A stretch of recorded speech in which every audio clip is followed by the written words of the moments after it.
আজ আবারও এই নারীদের বাধ্য করা হলো।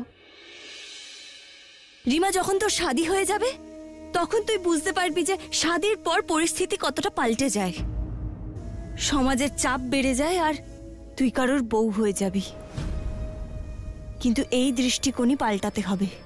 তার শুরু আমি নিজেই করব। যারা কোথায় জানি না কাজী সাহেব, কিছু বলে যায়নি। আমি একটা কথা বুঝতে পারছি না, তোমার শরীর যখন এত খারাপ তোমার ওদের বারণ করে দেওয়া উচিত ছিল। একদিন বোর্ড মিটিং তোমাকে ছাড়া হতে পারে না? কারুর জন্য কোনো কিছু আটকে থাকে না বেগম, কিন্তু আজ আমার সামনে আর কোনো পথ খোলা নেই। বোর্ডের কিছু মেম্বার ভাইস চেয়ারম্যান কবির মিয়ার বিরুদ্ধে নো কনফিডেন্স মোশন আনার চেষ্টা করছে। যদি আজ আমি না যাই তো যে কোনো ষড়যন্ত্র হতে পারে। আচ্ছা, যারা আর কবির ওখানে থাকবে না? ওরা দুজনেই এই কেসের সঙ্গে জড়িত, একজনের বিরুদ্ধে অভিযোগ আর একজন সাক্ষী, তাই আজ যেতেই হবে। তাহলে তো তোমার যাওয়াটা খুব দরকার, কিন্তু একটা কথা মনে রেখো, কবিরের সাথে যেন কোনো অন্যায় না হয়। আমাদের ঘরের জামাইও, আমাদের মেয়েকে ওর সাথেই সারাটা জীবন কাটাতে হবে। খালিদ সাহেব আর আমাদের কিছু বোর্ড মেম্বার আমাদের ভাইস চেয়ারম্যান জনাব কবির আহমেদ সাহেবের বিরুদ্ধে নো কনফিডেন্স ইস্যু মুভ করার অনুমতি চেয়েছেন। বোর্ডকে বলুন যে আপনি কেন এটা চান। হ্যাঁ কাজী সাহেব, আমাদের বোর্ডের বাইলয়ের সেকশন 127 অনুযায়ী বোর্ডের কোনো মেম্বার যদি বোর্ডের সিদ্ধান্তের বিরুদ্ধে গিয়ে কোনো রকম কাজ করে তাহলে তার বিরুদ্ধে আইনি ব্যবস্থা নেওয়া হবে। আর আমাদের ভাইস চেয়ারম্যান কবির আহমেদ শুধুমাত্র বোর্ডের সিদ্ধান্তের বিরুদ্ধে গিয়েই কাজ করেননি, বরং তার বিরুদ্ধে মিডিয়ার সামনে মুখ খুলেছেন। তাই আইন অনুযায়ী ওনার সেই পদ সামলানোর আর কোনো অধিকার নেই। যারা নো কনফিডেন্স মোশন মুভ করতে চান না তারা হাত তুলুন।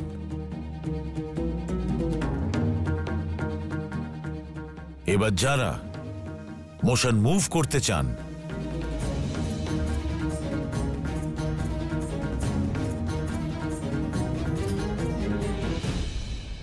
নিন, আপনার সামনে সব পরিষ্কার হয়ে গেল। মোশন চাওয়ার পক্ষেই লোকজন বেশি। কবির আহমেদ সাহেবকে নোটিশ পাঠানো হোক। জারা বিবি আর ওনার সঙ্গে ওই 3 জন মহিলাকেও সাক্ষী দেওয়ার জন্য ডাকা হোক, যাদের সামনে উনি মানা করেছিলেন। ঠিক আছে, তাদেরও সমন পাঠানো হবে।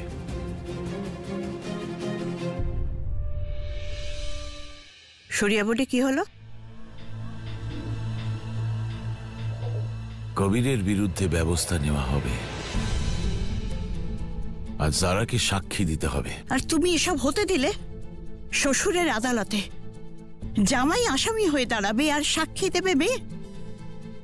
বাহ, কি আদর্শ মামলা! তুমি এই মামলাটা বুঝবে না বেগম। আমি হলাম এই শহরের শহর কাজী, আমার উপর অনেক দায়িত্ব রয়েছে। হ্যাঁ, তুমি শুধু এই শহরের কাজী, একটা মেয়ের আব্বা নয়, এক বিবাহিত মেয়ের আব্বা যে শ্বশুর বাড়ি ছেড়ে এই আব্বার বাড়িতে বসে আছে। তুমি সারা জীবন নিজের কাজকে আর শরিয়া বোর্ডকে আমাদের থেকে বেশি গুরুত্ব দিয়েছ, কিন্তু আমি আর এটা হতে দেব না। তোমার এই শরিয়া বোর্ড আমাদের কবির আর সারাকে আলাদা করে দিচ্ছে শুধু তুমি চেয়ারম্যান বলে। এবার তোমাকে প্রথমে আব্বা হতে হবে, একজন মেয়ের আব্বা, তারপর তুমি শহরের কাজী হয়েও। আজ থেকে তুমি শুধু শহর সামলাবে আর এই বাড়ি চলবে আমার নিয়মে। তুমি বলতে কি চাইছো? এটাই, তোমার অসাবধানতায় যে মামলা এতটা জটিল হয়ে গেছে এটার সমাধান এবার আমি করব। হ্যাঁ, তুমি তৈরি থেকো, আমি জারাকে নিয়ে এক জায়গায় যাব। কোথায় যাবে তুমি? তোমাকে কাজী থেকে আব্বা বানাতে। তুমি কি করতে চাইছো বেগম?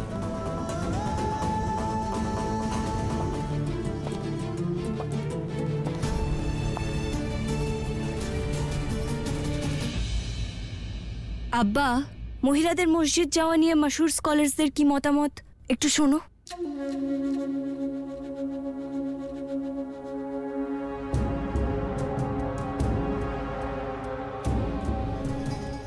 দেখো যারা, সবারটা শোনো। আর এমনিতেও আমি তোমাকে শরিয়া বোর্ড। ব্যাস, আবার তুমি শরিয়া বোর্ডের নাম নিচ্ছ? আমি বলেছিলাম না তোমাকে এবার থেকে এই বাড়িতে শরিয়া বোর্ড নিয়ে কোনো কথা হবে না। জো হুকুম কাজিয়ানি সাহেবা।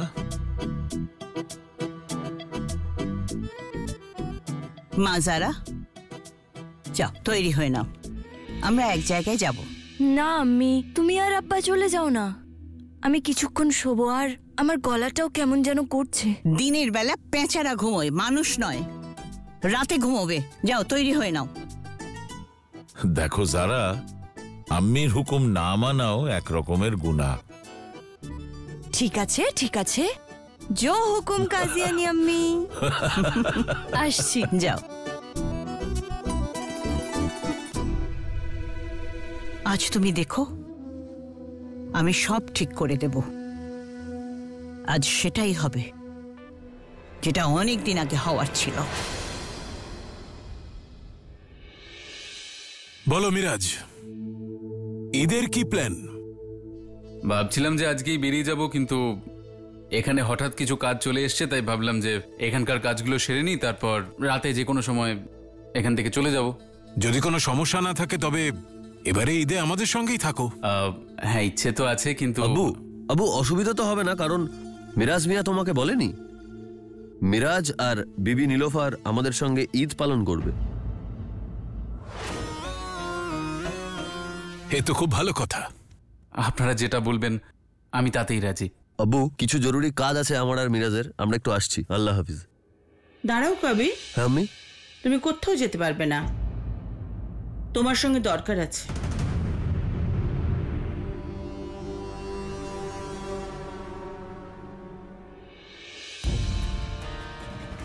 আমার কথা শোনো বেগম, যারাকে একবার বলে দাও। আমি বলেছিলাম এবারে চুপ করে থাকো, আমাকে আমার কাজ করতে দাও। কি হলো আম্মি, কোথায় যাচ্ছি আমরা? আরে আমার এক বন্ধুর বাড়িতে দাওয়াত আছে, অনেক দেরি হয়ে গেছে, তাড়াতাড়ি চলো। চলো আব্বা, আম্মির বন্ধুর বাড়িতে দাওয়াত আছে। হ্যাঁ যারা, আম্মি অনেক দরকারি কাজ আছে, তুমি মিরাজকে জিজ্ঞেস করো। আমরা 1 ঘন্টার মধ্যে ফিরে আসবো। মাত্র 1 ঘন্টার মধ্যে, ইফতারের আমি আগে। কিচ্ছু শুনতে চাই না, কেউ কোথাও যাবে না।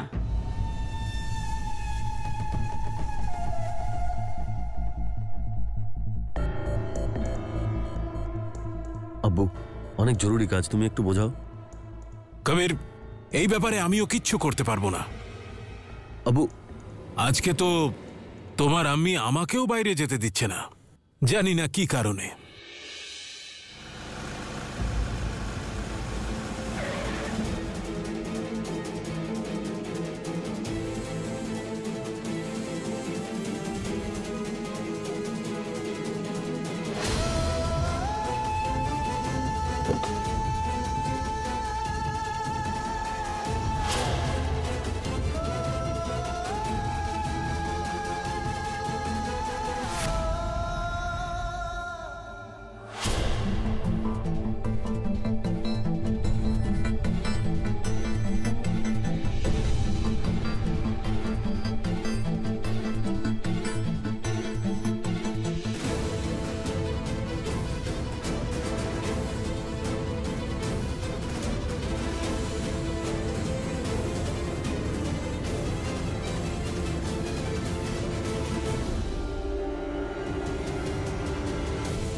একজন বিবি, একজন বেটি, একজন বেগমের থেকেও একজন লিডার হতে চাইছো তুমি।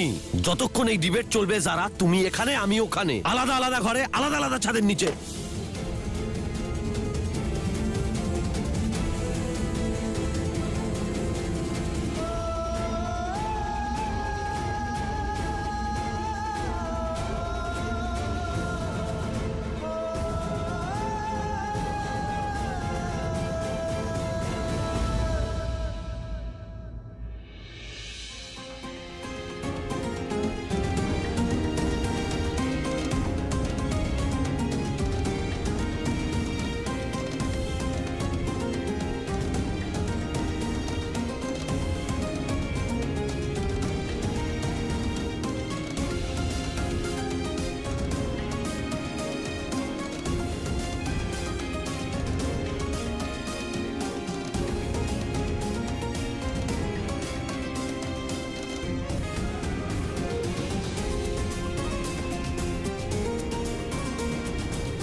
আসসালামু আলাইকুম আম্মি।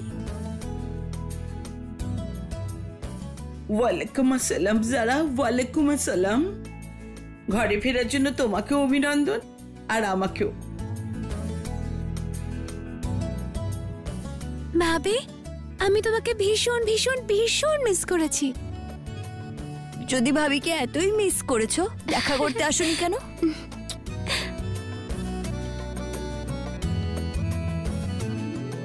জারা কাকি, তুমি যখন বাড়িতে ছিলে না, আলিনা পুপু আমায় বিরক্ত করত। আমি এক্ষুনি গিয়ে ফুপুকে মারবো, দাঁড়া। যারা, বাড়িতে ফিরে এসে ভালো করেছো। এভাবে অভিমান করে বাড়ি ছেড়ে যেতে নেই। কাজী সাহেব, সালমা ভাবি, আসুন বসুন।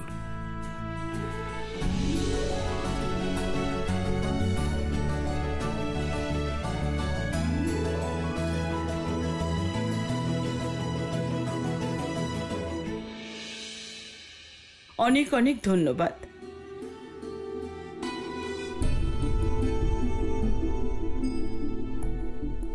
এখন যখন ফিরে এসেছো, তখন সামলাও নিজের সংসার।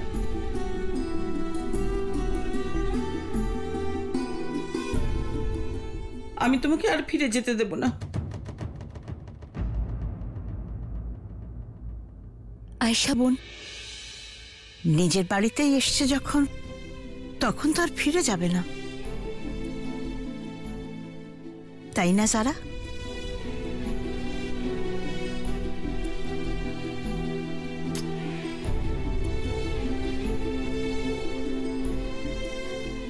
যাও, গিয়ে তৈরি হয়ে নাও। আজ রমজানের শেষ ইফতার না, একসঙ্গে পালন করব, আর ঈদের চাঁদও একসঙ্গে দেখব।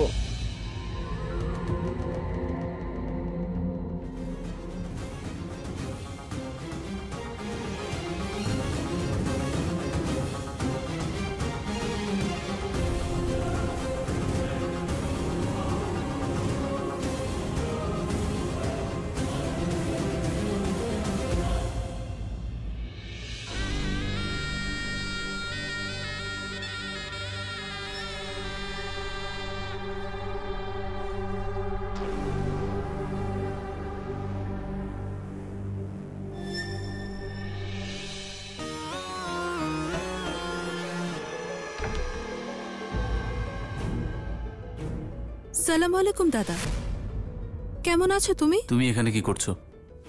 না, দাদার কথা মনে পড়লো তাই দেখা করতে এলাম। তোমার এই বাজে কথা শোনার সময় নেই আমার কাছে। যাও, নিজের কাজ করো। দাদা, যখন আমরা একটা ঘরে একসঙ্গে কিছুক্ষণও থাকতে পারছি না, তাহলে অনেক দিন ধরে এই বাড়িতে কি করে থাকবো? আর এমনিতেও আমার মনে হয় যে তোমার এখান থেকে চলে যাওয়াই উচিত। আসলে কি বলো তো, তোমার ফিরে যাওয়ার জন্য আমি কারোর কাছ থেকে টাকা নিয়ে নিয়েছি।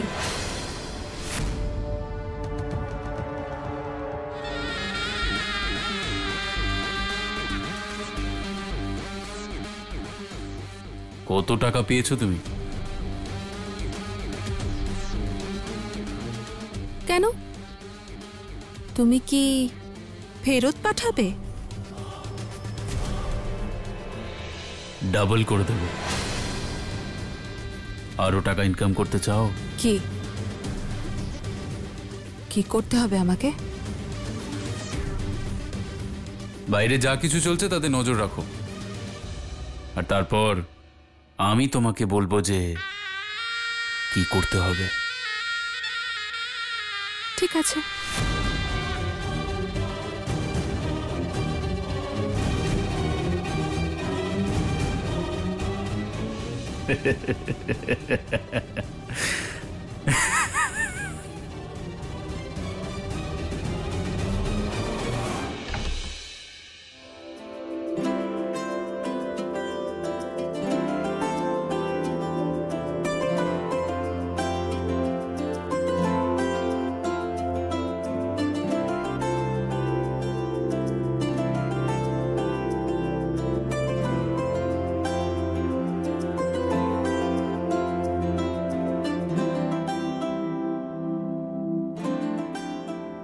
শহর যতই পড়াশোনা জানুক না কেন, কিন্তু বিবিকে ছাড়া তার কোনো কাজ হয় না।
তুমি মিস করোনি আমায়?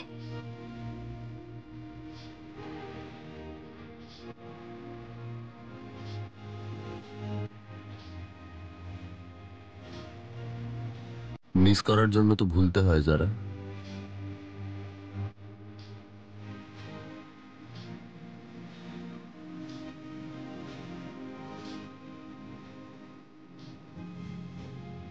ভুলেছে কি?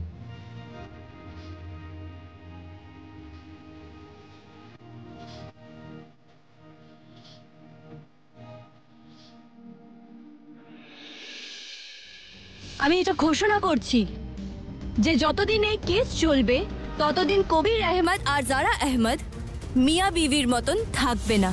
না একে অপরের সাথে কথা বলবে আর না দেখা করবে।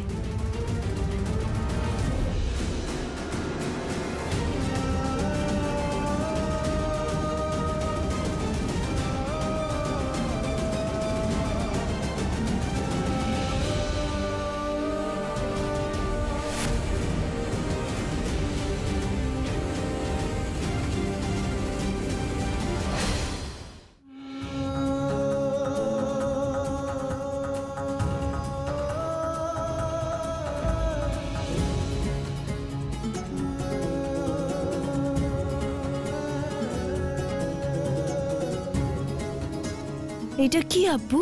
জিজ্ঞেস করো তোমার আব্বাকে, অথবা বলা উচিত যে শরিয়া বোর্ডের চেয়ারম্যান সাহেবকে প্রশ্ন করো। শরিয়া বোর্ড আমাদের ভাইস চেয়ারম্যান কবির আহমেদের বিরুদ্ধে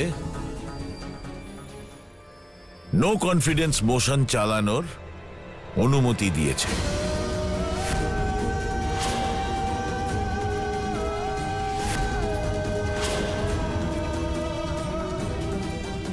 শুনলে? কিন্তু এখনই এত অবাক হওয়ার দরকার নেই, কারণ এরপরে চেয়ারম্যান সাহেব যে কথাটা বলতে চলেছেন, হ্যাঁ আপনার বলা দরকার, সেটা তোমার বিস্ময়কে অন্য মাত্রায় পৌঁছে দেবে।